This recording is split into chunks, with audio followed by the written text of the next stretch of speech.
So episode number 335, we're going to bring Chris Barfield on here in just a minute. I had a really great interview with him. He has a specialty of helping federal employees make a transition into retirement. And I had a chance to talk to him about what this article that he wrote called a Barbell strategy, which really could be applied to anybody getting ready to transition into retirement. You'll learn a little bit more about that. We'll talk about the TSP advantages, pros and cons. We'll talk about FEHB, which is Federal Employees Health Insurance, whether or not to take survivor or spousal benefits when you're retiring from the federal government, whether or not you should enroll in Medicare. Now, I wanted to try to make this relevant to everybody, so we did get a chance to just talk about retirement subjects. So if you're not a federal employee, the first part of this interview really is just kind of talking about some retirement planning ideas and concepts. If you're a federal employee, you're going to find the second part of this conversation really, really helpful because we get into some of the nuances that affect federal employees. And part of the reason I wanted to have Chris on the program is because we serve a lot of federal employees. Right here where I live, we have a lot of folks who have retired or are getting ready to retire from the federal government.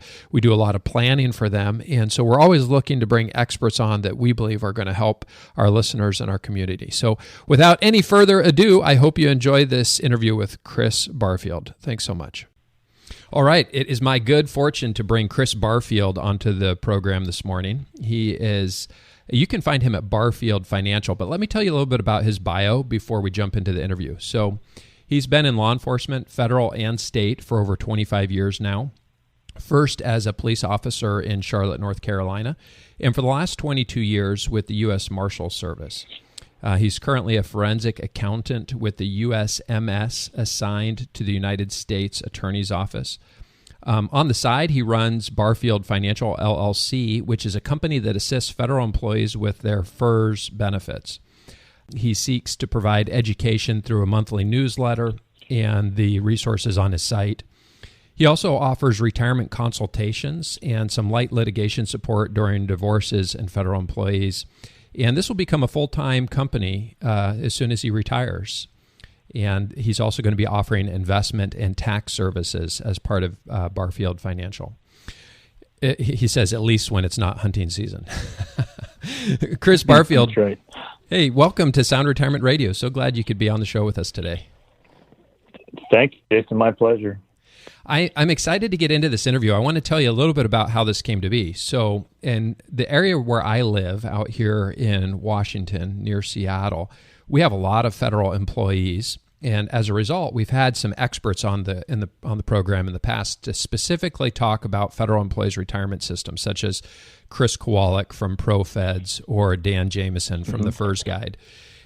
We serve some folks that are special categories, so law enforcement, firefighters, and one of them reached out to me and they said, hey, there's this guy, Chris Barfield. I read his newsletter. He said, it's really excellent. He said, you should have him as a guest. And so I reached out to you only to find out after the fact. I was talking to Dan Jameson and he said, oh yeah, Chris Barfield's a friend of mine. So it's a small world, and it's kind of neat how we ended up getting to talk to you today about federal employee retirement. You're CPA, so before we get into the federal benefits, a lot of the people that listen to the show are not necessarily federal employees. So I just want to talk to you big picture about retirement today. But before we get into retirement, I want to just touch base and learn a little bit about you. And the first question I've been asking a lot of our guests recently has to do with this global pandemic. So what are you learning personally and professionally living through a global pandemic? That's a good question. I think personally, I think we're learning that to focus on the important things. It's not necessarily all about careers and all about,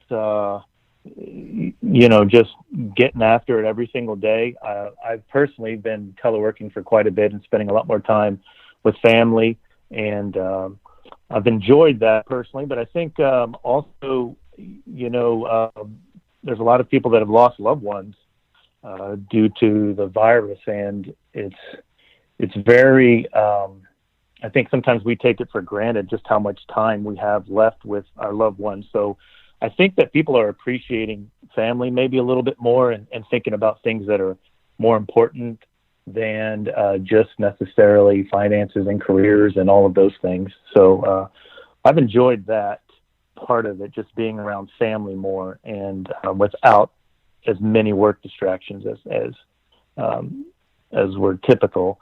But professionally, it's increased my business, or at least the inquiries, because I think people are wanting to. They've gotten used to staying home. They've enjoyed that aspect of it, although under obviously cloudy circumstances. But I think that they're now wanting to see what their options are. Maybe they can work from home where they didn't think they could before. So if they can retire and combine their pension with some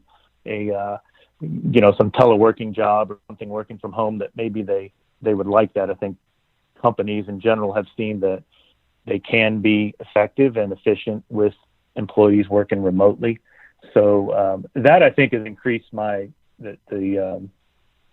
at least interest in retirement, I think, for some people. Yeah, absolutely. And this isn't just private industry that's made this shift. Like you were saying, you've been teleworking, and I know we have served some folks from the IRS in the past that have had that opportunity to telework. But one of the neat things that has happened as a result of the pandemic is just this understanding that the old way of working has changed. We don't have to necessarily go into an office. Now, I love coming into the office.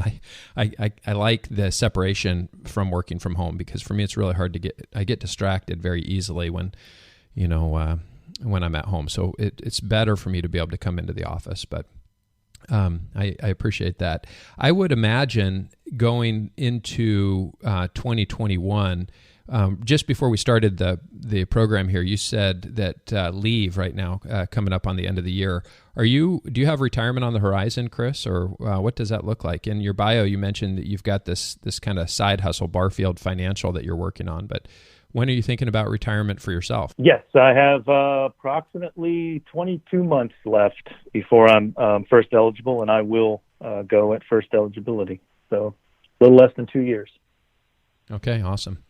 So you, being a CPA, you're a numbers guy. You get to help a lot of people with this retirement. What are some of the things you hear from federal employees that are looking to make a transition into retirement? What are some of the common concerns you hear from them? Well, I think the number one concern is